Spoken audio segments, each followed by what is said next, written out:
Hello and welcome to another episode of Battle Ready. Ready.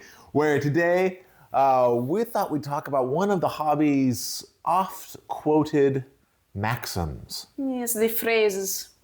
Right? And what would that be, Drake? The rule of cool. All right, what is the rule of cool? Let's talk about it first and then we'll see. My question basically is it real? Is that a real thing or not? So what is the rule of cool? The rule of cool. The rule of cool. All right. The rule of cool is like, if the model's cool, you gotta get it because it's what you like and what you think is cool, even if it's not necessarily the best. Yeah, I think that's the big part of it, right? The idea is, hey, yeah, you should if you're looking at what models to pick up, you should pick up models based on what you think is cool and whether or not anybody else does, right? If you like it, then great. Mm-hmm. But you pick it up based on what you like the look of, and you don't pay much attention or maybe no attention to the rules of it, right? And so the question, when I first started getting into Age of Sigmar, one of the first things I wanted to know is, well, what's a good army? Because I didn't want to play one of those trash armies that are terrible. And, you look online and a lot of people say, oh, this army's so weak right now and it's totally unplayable. It's like, oh, I don't want to get that army. I don't want to get the weak, unplayable army and not have a good time. So I had a very hard time accepting rule of cool, at least initially. All right, Drake. Now, it's a little bit different for Drake because Drake has purchased many fewer models than I have. But they're cool models. Some, but fewer. But so the amount of models he gets to play with is not commensurate with the amount of money he spent. But with that caveat in there, what are your thoughts on the rule of cool? Is it legit or is it made up nonsense? Legit. All right, why do you say that? Because, at least from my experience, I'm pretty much only buying the toys I think are cool. Right. So I guess my question is, if somebody wants to know, should I really just get what I think is cool, or should I pay some attention to like what's powerful in the game? Because I want to win, right? Everybody wants to win. I think the rule of cool, the part of it that's important is don't pay attention to its rules. And is that the legit part? Oh, that's the legit part? No. No, you think no? No, you need it. I feel like, while cool models need to be cool, rules are also important. Yeah, I think rules are important. So let me ask it this way. If you're looking to get into AOS, right? Or maybe you have your main army and you want to get a second army, but you're relatively new and you don't have millions of armies. But would you tell somebody, hey, rule of cool, just get what looks fun. Just get what looks fun, worry about the rules later. Or would you tell them, you should really look up all the war scrolls and stuff first before you commit to it. I know it might look cool, but read its rules, because if its rules are trash, you're not going to like it. So look at the rules first. Which of those two would you think is more appropriate? Look at the rules first, and I would add on the caveat, if you think the model looks stupid, you can just kit bash it out. You can get it. You don't have to buy, don't tell Games Workshop this, but you don't have to buy the Games Workshop model, right? You can get a proxy, a 3D print, whatever. But you think you would tell somebody who's beginning to start with the rules over the model? Right, they're beginning. I would almost merge both. Say, hey, these models, you think the models are cool? Good, they're cool. Now maybe you want to look at their rules. Okay. But I would definitely say, if you really just think they're cool and you don't care about rules, just go for it then. All right, so I would agree with you. I think the truth is probably somewhere in the middle, but you're leaning more towards model over rules. Why is that? I have quite a few fun models that, especially in 4th edition, their rules are not as good as I would like. So there's a couple things. I think like the pigs. I agree with you, but I don't know. I'm not sure. I'm pretty in the middle. I think that rule of cool is sort of true. I think it's absolutely true if you just want to have fun on the tabletop. Yeah, open play. For open play, sure. But even in match play, you're like, I just want to get together with my buddies, and Warhammer is the thing we do. But really, it's getting together, it's joking around, it's having some snacks and playing. And what actually happens on the table is very secondary. Then I think the rule of cool very much applies, right? Get some models that you think are cool, that you think you're going to have fun painting. I haven't found one of those yet, hardly. Maybe the fact The fat grunt on Dago. Maybe when I do Drogs the Sun Champa, Oh, he's so fat. and I get that pudgy little boy. Maybe I'll enjoy that one. But at least for now, very few models have I enjoyed. But the idea is get some stuff that you're gonna like spending some time with, and then that you're gonna like seeing on the table. Yeah. You know, some people might be like, I'm commanding the hordes of Nurgle as they walk across. This is so cool. I am the Plague Father.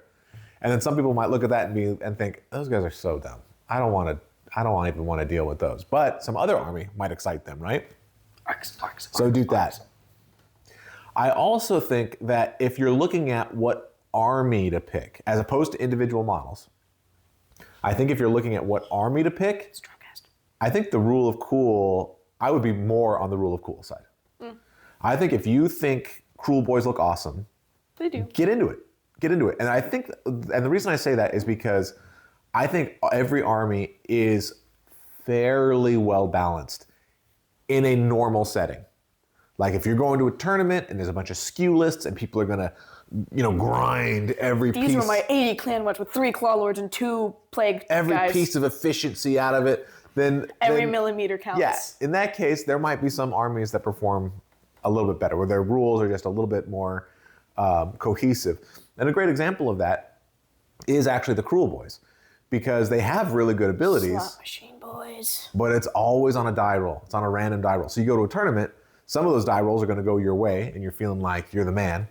And then some of those die rolls are going to go terrible, and you lose your battle tactic, and you lose the game, right? So, but in a casual setting, I think every army is basically evenly matched rules-wise. So if you like the Deepkin, you think they're super cool, I think start that army, right? Get into that army, and then, rules sort of come and go, right? Every battle tome, you get new rules. There's going to be FAQs that do stuff. Even if you have a poor performing army, sometimes there's an FAQ that brings it up, right?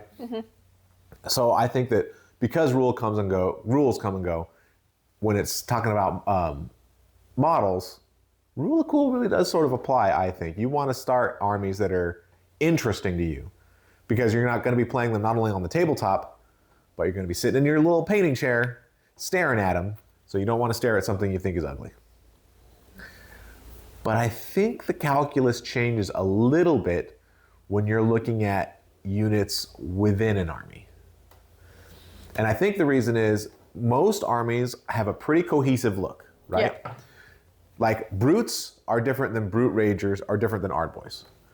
But they all share a similar aesthetic. Big green boys. Right, they're all big green orcs, they're all big and muscly, they've all got those battered plates for armor, right? So if you like that look, they're all sort of going to be in that milieu, if you will. Something French. Something French.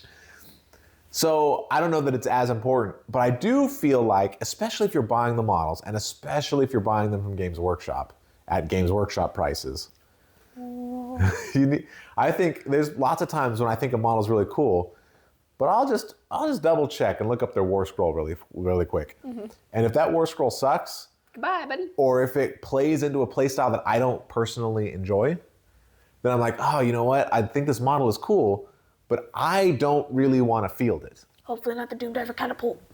Yeah, we do want that. But I won't personally field it. And if I won't play it, then I'm not going to buy it, right? I'm only going to buy stuff that I'm going to play. So I think when it comes to the unit level, lots of times you need to check.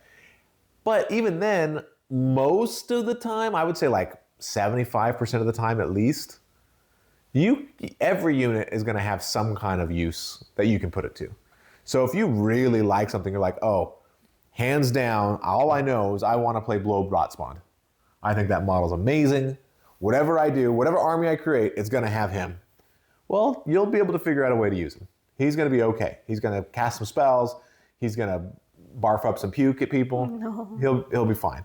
So I do think that you can make most any unit work, but gosh, I don't know if Rule of Cool entirely trumps effectiveness, because some are, like Cruel Boys, for example, I don't care how cool the model looks, I'm never buying any Hobgrots. They're awful. They're awful trash people on the tabletop. I'm just never going to use them. I'm sort of sad I have the 20 that came in Dominion, right? Wait, you don't like the models or you don't like the rules? The rules. The rules. The models are fine. I'm just saying if the models were amazing, like, oh my gosh, these are the best models ever, I still wouldn't buy more because the rules are bad. Now, maybe one day the rules change and they're awesome and I'm like, oh, I should have bought more Hobgrots when I had the chance. We've got 20, we're fine. Yeah, we're probably good. But yeah, that's what I think about it. Let me ask you this. What about the idea that, they say models are forever, but rules change? Every edition, the rules could change. They're going to take this ability. They're going to give that ability. Does that impact your rule of cool analysis?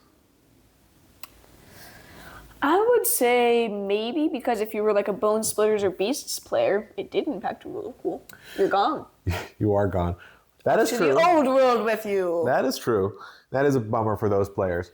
But I guess what I would say is I think that even if you're more interested in the rules, and maybe you have a more competitive bent, and so you are more interested in that, that's fine. But I think you have to be careful because the rules do change. And it's not just from battle tome to battle tome, especially if you're like, oh, this rule is crazy efficient. It has so many wounds per point. I'm going to buy a bunch of them so that nobody can kick me off the table. Games Workshop does. They release an FAQ. You get nerfed, and suddenly you bought all those models, and now they're not good anymore, or not as good as you were hoping. And I think that I would be very cautious, and I would caution people against buying models for the rules. I don't think the rules should be primary. If the whole reason you're buying it is, oh, this is going to be good on the tabletop, yeah, today it's going to be good. But by the time you get it painted up, maybe not. And even if you do get painted up in time for a couple of games, if it's really out of whack, it's going to get nerfed. Yep. And even in a best case scenario, editions only last, ridiculously, 3 years, and then it's all going to be changed anyway, right? So I think it should be very, very rare that you decide to make a purchase based solely on rules. I think you have to like the models because the models will stick around even when the rules change. Yeah.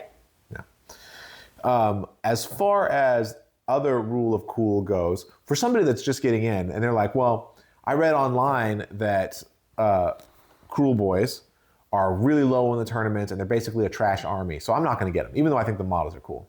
What would you say to that person? Well, I disagree. Okay.